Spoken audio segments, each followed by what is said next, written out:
حضرت بشر آفی رحمت اللہ علیہ سے سارا زمانہ پیار کرتا تھا۔ بغداد کا ایک تاجر کہتا ہے مجھے نہیں بابا اچھا لگتا تھا۔ ہمارا اپنا اپنا ذہن ہے نا، ہم کہتے ہیں میں نے جدھر ساری دنیا جا رہی ہے وہاں نہیں جانا، کہتے ہیں کہ وہ بابا مجھے نہیں اچھا لگتا تھا، حالانکہ سارا بغداد عزت کرتا۔ کیوں نہیں اچھا لگتا تھا؟ کہتے ہیں اس لیے کہ بابا نہ صرف فرض مسجد میں پڑھتا تھا، باقی نماز گھر جا کے۔ تو میں کہتا تھا اتنا ولی ہے تو باقی بھی مسجد میں پڑھے۔ کہتے ایک دن میں نے کہا جسوسی کرنی ہے اس کی، جو کہ اسلام میں منع ہے۔ کہتے حضرت بشر آفی رحمت اللہ علیہ نے جمعے کے فرض پڑھے، فرض پڑھ کے نکل گئے دوڑ کے۔ فرماتے ہیں میں پیچھے ہو گیا، میں نے کہا میں نے سنتیں چھوڑ دی ہیں پر اس کا پتہ کرنا ہے، سنت نفل بعد میں پڑھوں گا۔ کہتے ہیں حضرت بشر آفی جلدی سے نا ایک کباب والی دکان پہ گئے، وہاں سے کباب خریدے، اور میں نے کہا بوڑھے کی عمر دیکھو اور اس کے ذائقے دیکھو، اس عمر میں بھی کباب کھائے گا۔ اوئے ہوئے، مولوی کو روٹی نے ستایا تھا، اس لیے سنت اور نفل چھوڑ آیا ہے۔ کہتے ہیں تھوڑا سا وہ آگے بڑھے تو نان بھائی کی دکان سے نا نان خریدے۔ میں نے کہا دیکھو یار، دیکھو اس کے ذائقے، گرم نان کھائے گا۔ بہت سارے لوگ بغداد میں رات کی روٹی کھاتے پر یہ گرم کھاتا ہے۔ کہتے ہیں حضرت وہ نان اور کباب لے کے نا جنگل کی طرف مڑے تو میرے دل میں خیال آیا یار بڑا ہی اس آدمی کا عجیب ذہن ہے، یہ اب سبزے پہ بیٹھ کے یہاں موج کرے گا، کھائے پیے گا، اور سنت نفل چھوڑ دی، اللہ ہزاروں مرید ہیں۔ کہتے ہیں حضرت جنگل میں داخل ہوئے، تھوڑا سا سفر کیا تو کچی آبادی آ گئی۔ کچی آبادی، ایک کچے مکان کی ٹوٹا ہوا دروازہ، باہر سے کنڈی لگی۔ بغداد کے ننگے پاؤں چلنے والے ہزاروں مریدوں کے اس پیر نے کنڈی کھولی، اندر گئے، ایک فالج زدہ بابا جی بیٹھے۔ کہتے ہیں حضرت بشر آفی نے اپنی پگڑی کھولی اور اس آدمی کے منہ سے پانی نکل رہا تھا، رال ٹپک رہی تھی۔ کہتے ہیں پہلے اپنی پگڑی سے منہ صاف کیا، پھر پیالے سے پانی ڈال کے منہ دھویا، پھر حضرت اس کے ٹانگوں پہ کپڑا ڈال کے روٹی کا لقمہ توڑ کے اس کے منہ میں ڈال کے کہنے لگے بابا ناراض نہ ہونا، جمعے والے دن مجھے دیر ہو جاتی ہے، ابھی تو میں نے سنت اور نفل بھی پڑھنے ہیں، ناراض نہ ہونا، مجھے دیر ہو جاتی ہے۔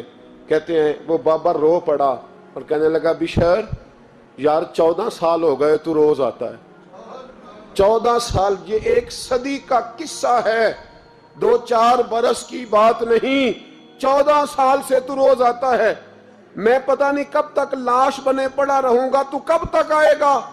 حضرت بشر آفی نے بابے کے آنسو پوچھ کے کہا بابا فکر نہ کر، آج کے بعد یہ جملہ نہ کہنا کہ تو میرے لیے بوجھ ہے۔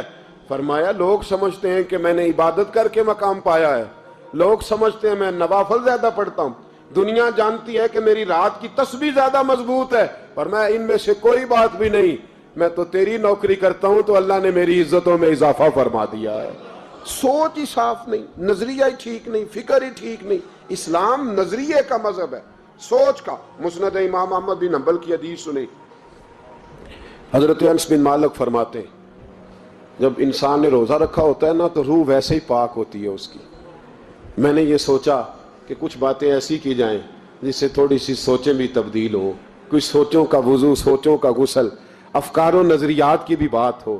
ہم سمجھتے ہیں کہ شاید کثرت عبادت اصل ہے۔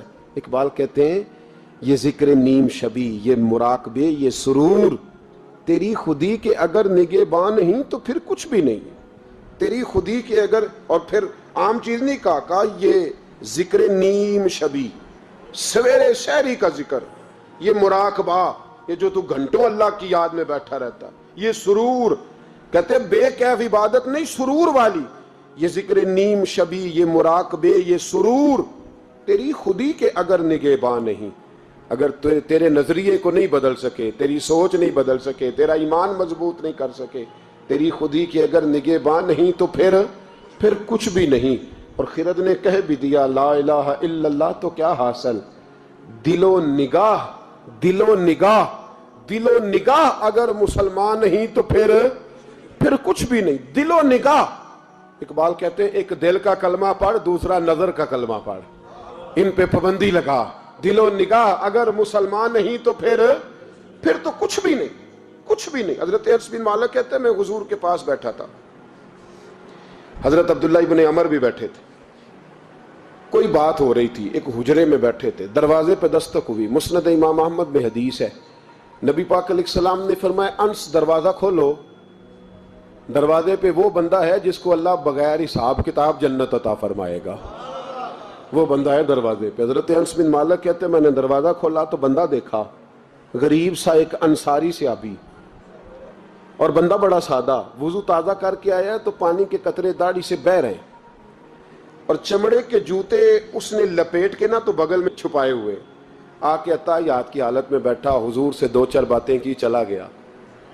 ہم اس کا رنگ دیکھتے رہے اور مصطفیٰ کا کرم دیکھتے رہے۔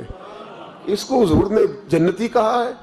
کہتے ہیں اگلے دن اسی ٹائم اسی وقت ہم حضور کے پاس بیٹھے تھے، پھر دروازے پہ دستک ہوئی، حضور نے فرمایا دروازہ کھولو، دروازے پہ وہ بندہ ہے جسے اللہ بغیر حساب کتاب جنت عطا فرمائے گا، بغیر حساب۔ کہتے ہیں دروازہ کھولا، اور جیسے ہی میری نظر پڑی، بندہ بھی وہی ہے جو کل آیا تھا، اور انداز بھی وہی ہے جو کل تھا، اسی طرح پانی کے قطرے، اسی طرح جوتے بغل میں، السلام علیکم، کل حضور فلاں بات کی تفصیل پوچھنی مجھ سے رہ گئی تھی، غلطی ہوگی، دوبارہ آیا ہو۔ اس نے اپنی گفتگو کی، چند جملوں میں بات سمیٹی، چلا گیا۔ فرماتے ہیں اتفاق کی بات کہ دن تیسرا، بندے بھی ہم دونوں، میں اور عبداللہ ابن عمر، حضرت انس بن مالک کہتے ہیں دونوں بیٹھے تھے، سیم ٹائم سیم ڈے۔ پھر دستک ہوئی، حضور نے فرمایا دروازہ کھولو، اور مسکرا کے فرمایا دروازے پہ وہ بندہ ہے جسے اللہ بغیر حساب کتاب جنت عطا فرمائے گا۔ کہتے ہیں کھل اٹھے ہمارے چہرے، باہر گئے، دستک ہوئی تھی، دروازہ کھولا۔ فرماتے مجھے یقین تھا وہی ہوگا جو 2 دن پہلے آیا تھا، اور میرے یقین کے مطابق ہی کام ہوا، وہی بندہ تھا جو کل بھی تھا، جو پرسوں بھی تھا، حالت اور کیفیت اور انداز بھی وہی تھا۔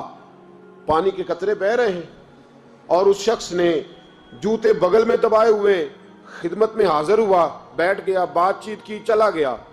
حضرت انس بن مالک کہتے ہیں تھوڑی دیر ہوئی تو حضور بھی تشریف لے گئے۔ حضرت عبداللہ ابن عمر مجھے کہنے لگے یار ویسے کتنے اس کے نصیب ہیں، کتنے نصیب ہیں، کوئی آیا لے کے چلا گیا، کوئی آیا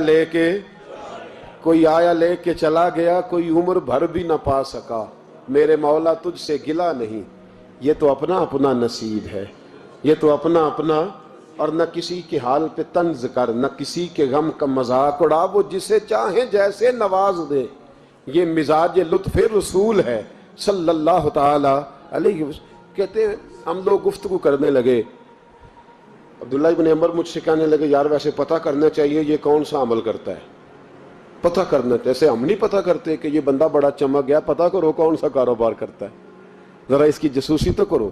اور بندے بھی بڑے سمجھدار ہیں، وہ سائیڈ بزنس نہیں بتاتے، وہ کہتے ہیں وہ جو میرا علیحدہ ہے وہ نہیں بتانا، کہیں یہ نہ شروع کر لے۔ حالانکہ انسان کے پاس جو خوبی، جو اللہ نے اسے دولت دینی ہوتی ہے، وہ اپنا اپنا نصیب ہوتا ہے، وہ گھر میں بیٹھے بھی اللہ عطا کر دے۔ وہ کہتے ہیں کہ پتہ کرو کیا عمل کرتا ہے، تو حضرت عبداللہ ابن عمر کہتے ہیں میں اس کے پیچھے ہو گیا، اس سے سلام لی، تو میں نے کہا مجھے 2-3 دن کے لیے مہمان بنا لو گے، مان نہ مان میں تیرا مہمان، 2-3 دن کے لیے مہمان بنا لو گے؟ تو کہتے ہیں مجھ سے کہنے لگا کوئی گھر میں جھگڑا ہو گیا ہے، کیونکہ پڑوس میں تو تمہارا قریب ہی تو تمہارا گھر ہے، میرے مہمان بننے کو کچھ جھگڑا ہے؟ تو میں نے کہا چلو ایسے ہی سمجھ لو، پر مجھے مہمان بنا لو۔ کہتے ہیں میں 3 دن اور 3 راتیں اس شخص کے ساتھ رہا، وہ کتنا صدقہ کرتا ہے میں نوٹ کرتا رہا، نماز کتنی پڑھتا ہے، اس کا کیا، میں چاہتا تھا کہ وہ عمل مجھے ملے۔